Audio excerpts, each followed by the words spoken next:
د لیونو غوندې مې تل د ګوتې شمار کړی دی ته څه خبرې ما دې څومره انتظار کړی دی د لیونو غوندې مې تل د ګوتې شمار کړی دی ته څه خبرې ما دې څومره انتظار کړی دی بسم الله الرحمن الرحیم شروع کوم د خدای په برکتونو سره چې ډېر زیات بخښونکی مهربانه دی د ملاباد د نوجوانانو د دوی مینه او خلوص چې کوم دوی ته زه په دولاسي سلام کوم چې ما له وخت راکړو او زه یې داسې سټېج ته راوبللم ما ته داسې پته نه وه چې دلته به دومره پروګرام وي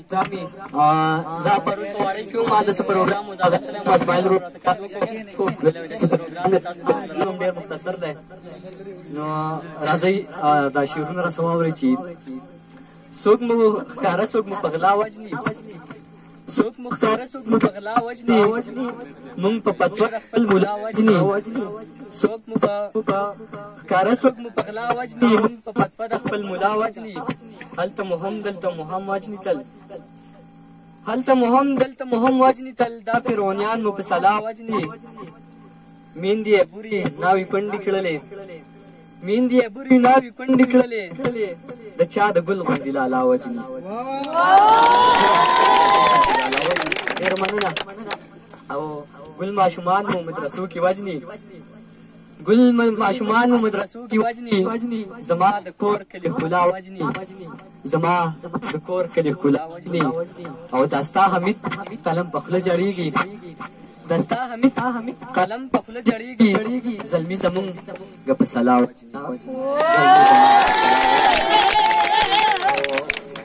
دغه د شعرونو فرمایش سپیشل مسافر وروڼو کله دی چې وایي جنازې ته جنازه مې په ارمان وطن ته یوسئ جنازه مې په ارمان وطن ته یوسئ ګورئ ما د خپل جانان وطن ته یوسئ ګورئ ما د خپل جانان وطن ته یوسئ او خپل خپلوان چې اخري دیدن له راشي خپل خپلوان چې اخري دیدن ته راشي سپین کفن کې مې خپل ګران وطن ته یوسئ او دا شعرونه سپیشل د نوجوانانو ډالۍ چې دنګې ماڼۍ یې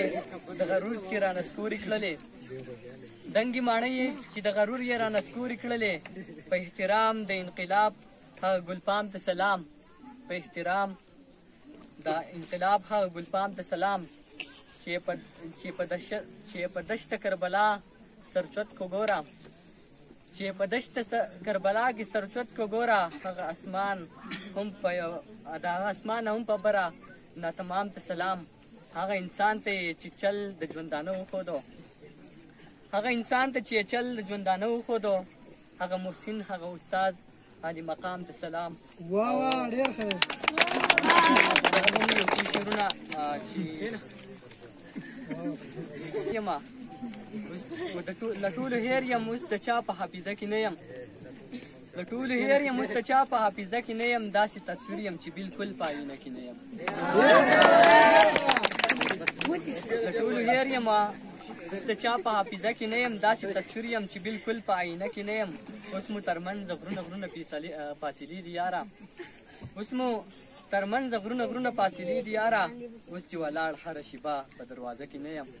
اوس چې ولاړ هره شیبه په دروازه کې نه یم او زما محبت ستا هېرول اخري کړی یم زما محبت ستا هېرول زما په وس کې نه ده زما محبت ستا هېرول زما په وس کې نه ده تا باور وکړه اوس په خپله اراده کې نه یم ډېره زیاته